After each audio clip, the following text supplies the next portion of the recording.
En 1975, la película Tiburón creó una auténtica epidemia de celacofobia, es decir, del miedo irracional a los tiburones. Pero se trata de un miedo totalmente irracional. Hoy, en Observadores, el espacio para compartir lo sorprendente que hay en el mundo, hablaremos sobre este supuesto asesino de los océanos. Y para eso, ¿quién mejor que Gerardo del Villar, un buzo documentalista que se ha dado precisamente a la tarea de perseguirlos, podría decir yo, meterse en los hábitats de este animal, pues catalogado con muy mala fama, y que sin embargo para ti eso crea una atracción y te metes a los tiburones, a su medio ambiente. Platícame, ¿qué crea esta pasión por estos grandes animales? Porque son muchas especies, ahorita hablaremos de eso. ¿Qué crea esta pasión en ti? Pues bueno, yo desde muy pequeño siempre sentí mucho, me atrajeron mucho los animales poderosos, los caballos, los toros, los osos. Y a esto le sumamos que mi papá buceaba, pues y me platicaba aventuras de tiburones y que los tiburones se comían a la gente. Y bueno, y luego vi esta película, entonces pues definitivamente me marcaron, ¿no?, los tiburones. Cuando estaba muy pequeño, un día en Tuxpan, Veracruz, mi papá, a mis hermanos y a mí nos compró un tiburoncito muerto, ¿no? Y ahí nos pusimos a jugar con él y pues sentí como que me empezaron a gustar mucho, siempre sentí atracción, como hoy en día lo sienten todos los niños aman a los tiburones, ¿no? Y cuando tengo la oportunidad de ir a bucear y ver un tiburón por primera vez, pues fue amor a primera vista, la verdad que es algo, pues es una pasión absoluta por ellos. Curioso que la película en ti tuvo este efecto contrario. En lugar de sentir miedo, sentiste atracción, sentiste que querías estar con ellos, atraído por el poder de estos animales, es lo que dices, el poder de los tiburones. Primero, empecemos un poco en lo general. ¿Cuántas especies de tiburones hay en el mundo? No, bueno, estamos cerca, cada día se descubren nuevas especies de tiburones, la verdad que es algo maravilloso. Siempre, todos los años, pues en todas las páginas web que se dedican a este tipo de cosas, encuentras especies nuevas. Hace como 2 meses descubrieron un tiburón martillo nuevo, pero está cerca de las 500 especies de tiburones, de las cuales en México tenemos documentadas 104 especies. O sea, nuevamente, porque lo hemos hablado antes aquí en este programa, hablamos de una gran diversidad de tiburones en nuestro país. Ahora, ¿qué representa, Gerardo, o qué papel juega los tiburones en el equilibrio oceánico? Pues bueno, como ya lo platicábamos, vamos a tratar de platicarlos en términos más sencillos para que la gente lo pueda entender. Así es. Nosotros tenemos al tiburón que encabeza, los tiburones encabezan el primer eslabón en la cadena alimenticia de los océanos. ¿Qué pasa si quitamos este tiburón? Sus presas, las poblaciones de sus presas empiezan a crecer mucho, se empiezan a sobrepoblar y las presas de las presas de los tiburones empiezan a escasear. Y luego así se empieza a hacer un desorden total en la cadena. En la cadena, ¿no? Y no solo eso, Iván, también algo que es importantísimo, los tiburones se encargan de limpiar toda la basura del océano. Las ballenas enfermas, las ballenas muertas, pues evitan que haya epidemias en el océano, ¿no? Los delfines, las tortugas, todos los animales que están muertos o que mueren en el océano, todos los peces, por causas naturales o también por ataques de otros animales o algo así, los tiburones se los comen, ¿no? Se los comen para limpiar y evitar que pues haya epidemias en los océanos, ¿no? Entonces, entiendo que es, en primer lugar, un regulador de especies, Sí. Y en segundo lugar, limpia, elimina estos grandes cuerpos que de otra forma se convertirían en grandes fuentes de contaminación. Sí, definitivamente, ¿no? Hay un caso muy claro, por ejemplo, los calamares de Humboldt, las poblaciones de calamares de Humboldt que se limitaban al mar de Cortés y a la Baja, pues ya llegan hasta Canadá y hasta Chile, ¿no? Y el tiburón es un depredador natural. Es un depredador natural de esos calamares también. Ahora bien, hablemos de peligro. La gente cuando se mete a la playa, todo mundo hemos tenido esa imagen y nos llega inmediatamente la música tan, tan, tan, tan, tan, tan, y todo mundo tiene el miedo a esa repentina mordida. Tú has buceado en prácticamente todo el mundo con las especies catalogadas como más peligrosas, entre otras cosas porque uno de tus proyectos fue fotografiar los 10 tiburones más peligrosos que existen. Entonces, háblame de esa experiencia y confírmame o desmitifica que el tiburón sea ese gran depredador de carne humana. Definitivamente no lo es, ¿no? Cuando yo empiezo ese proyecto, a mí esa pasión por los tiburones creció mucho en mí. Y yo me volví fotógrafo y documentalista por eso, ¿no? Entonces, cuando yo empiezo a fotografiar tiburones y veo un programa de estos que te dicen, oye, los 10 más peligrosos, dije, no, no, no. Estos no son así y no es como lo dicen. Entonces dije, yo en carne propia lo tengo que experimentar y los voy a ir a buscar. Fue un proyecto que me tomó 3 años y medio lograrlo, pero pues me di cuenta que mucho más allá de ser un asesino despiadado, pues es un depredador incomprendido, ¿no? Es un animal extremadamente vulnerable, ¿no? La verdad que los tiburones son muy vulnerables. Bueno, los tiburones blancos, que es el que más conocemos todos, el de la película. Y que importante decirlo, ¿no? Es uno de los habitantes costeros de nuestro país. El tiburón Sí. blanco nos visita, la gente lo ubica en Sudáfrica, lo ubica en las costas australianas y en realidad nos visita en las Islas Revillagigedo, ¿no? No, en la isla de Guadalupe. En Isla de Guadalupe, sí, perdón. Y es el mejor lugar del mundo para observarlos, ¿no? La verdad que es una maravilla, pero por ejemplo, los tiburones blancos, hace rato también escuché en un programa que hablaban de especies en peligro de extinción.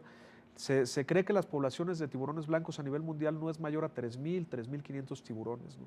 ¿Y qué podemos hacer? O sea, el depredador en peligro, lo que significaría un desequilibrio en todo el ecosistema. ¿Qué se puede hacer? ¿De qué forma aporta el trabajo que estás haciendo de documental para revertir esta tendencia? Mira, yo creo que a mí lo que me gusta, por medio de mi fotografía, por medio de mis imágenes y el documental, lo que yo quiero mostrar primero es que los tiburones no son los asesinos que todo el mundo cree, porque al momento cuando se cree que nadie tiene empatía con un asesino, ¿no? Como lo tienen con un delfín o como una ballena, ¿no? Las ballenas y los delfines todo el mundo los protege porque se les hace muy graciosos, porque son muy carismáticos. Pero lo que yo creo que debemos de hacer es crear conciencia, cada día enseñar más imágenes, enseñar la interacción que hacemos. Muchos buzos hoy en el mundo lo hacen. Mucha gente le gusta fotografiar tiburones, mucha gente le gusta interactuar con tiburones. Y yo te lo digo que yo creo que ya te hablo de millones de gentes, ¿no? O sea, con diferentes especies de tiburones. Y yo creo que es muy importante que poco a poco se cree conciencia de la importancia de los tiburones en los ecosistemas marinos. Y también otra cosa que es bien importante, el mar no es de nosotros. Los Así intrusos ahí somos nosotros. Así Cuando se llega a dar un ataque, un encuentro no fortuito, vamos a hablarlo como encuentros, no como ataques, pues ¿qué pasa? Que el que se metió al mar fue nosotros, no el tiburón salió y se metió a nuestra casa a comernos, ¿no? Y bueno, y también lo que pasa, la gente le tiene tanto miedo porque el mar, de por sí solo el mar es algo muy imponente, ¿no? Y si a eso le sumamos la película Tiburón, pues... ¿Cuál es la estadística de ataques? O sea, ¿qué No, tan bueno. real es el peligro? ¿Cuántos tiburones atacaron a seres humanos en los últimos años? Te voy a platicar una estadística súper alarmante. Anualmente se matan alrededor de 100 millones de tiburones, mientras que los tiburones matan un promedio de 10 personas al año. O sea, hay ataques mortales por 10 personas. Por 10 personas, 10 ataques... personas en promedio, 100, más o menos. 100 personas más o menos es el promedio de Normalmente ataques. surfers y gente que interactúa con el mar a un nivel superficial, estamos hablando de buzos. Fíjate que de esos 100 ataques, más o menos el 50% es ataques provocados. ¿Qué es un ataque provocado?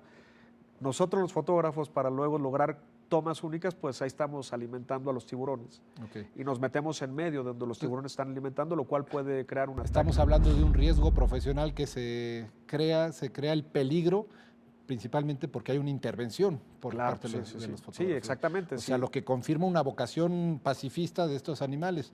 Ahora, en tu experiencia, Gerardo, tantos años conviviendo con estos animales poderosos, como lo llamas, ¿cuáles han sido los peligros enfrentados? ¿Cuál ha sido, en tu experiencia, cuando realmente pensaste que a lo mejor te habías equivocado al meterte en el hábitat de uno de estos animales? Fíjate que he tenido 2 experiencias y las 2 provocadas por mí.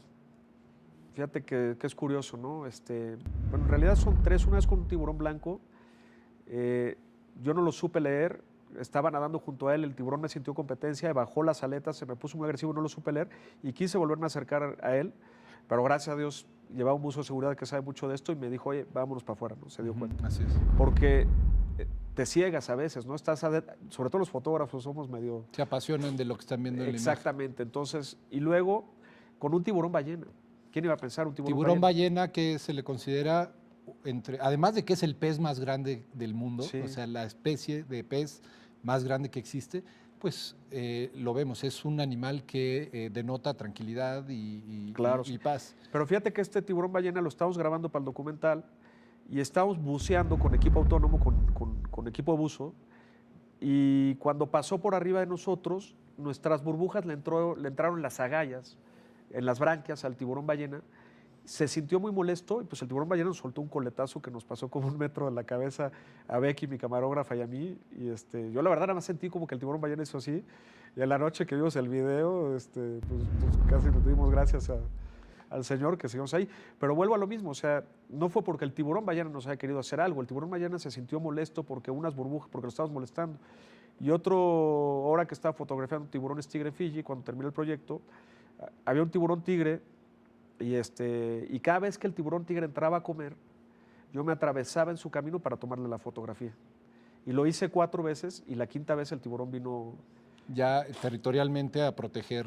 Sí, o sea, me sintió como competencia, entonces el tiburón tigre vino con la boca abierta a mi buzo de seguridad a mí y otro buzo se dio cuenta y le metió un... En este peligro, el verdadero peligro, lo dijiste bien hace rato, es el del equilibrio de los ecosistemas y en esta descarnada búsqueda de además una parte mínima del cuerpo, que es la aleta, que tiene un alto consumo en países asiáticos y por lo cual en muchas regiones se depreda indiscriminadamente el tiburón, ¿no?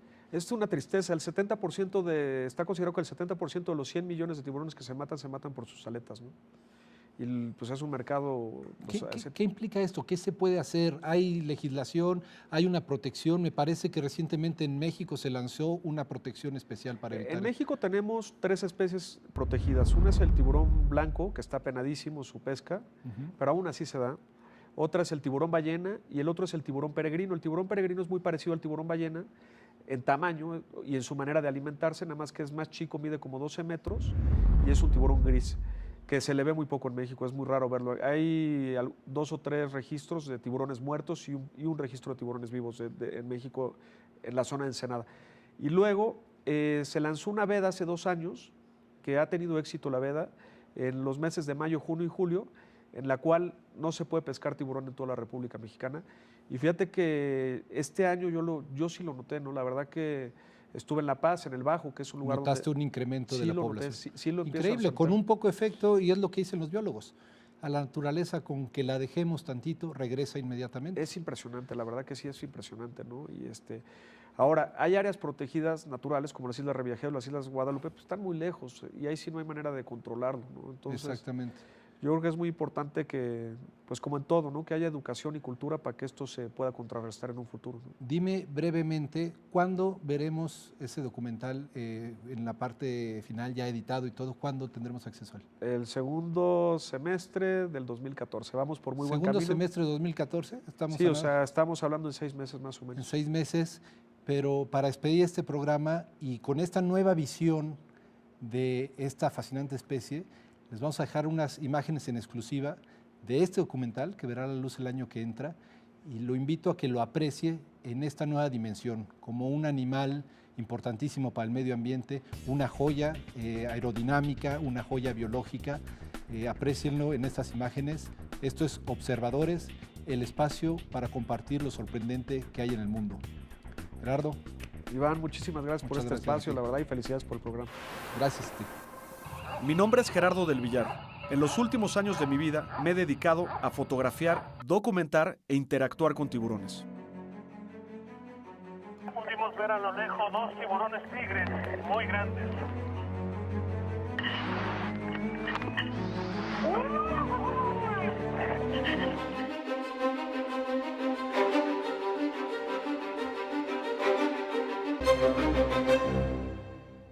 El Foro Económico Mundial acaba de presentar la evaluación de 124 países por su capacidad de suministrar energía segura, asequible y sustentable. Esa lista la encabezan los países nórdicos, así como Francia, Suiza, Colombia, España, Costa Rica y Letonia. México y Estados Unidos aparecen juntos en los lugares 36 y 37 respectivamente. En ambos países, en cierta medida, se sigue utilizando la leña como fuente primaria de energía, lo que significa altos niveles de contaminación y amenazas para la salud. En México, 28 millones de personas de escasos recursos, un 25% de la población, utilizan ese combustible. En Estados Unidos, unos 10 millones de personas consumen leña. Si bien ello representa un 2% de los hogares de la Unión Americana, es un crecimiento de 39% desde el 2004. La principal razón para el uso de la leña es la misma en ambos lados de la frontera. Se trata de la fuente de energía más barata y en algunos casos hasta gratis. ¿Cómo la ve?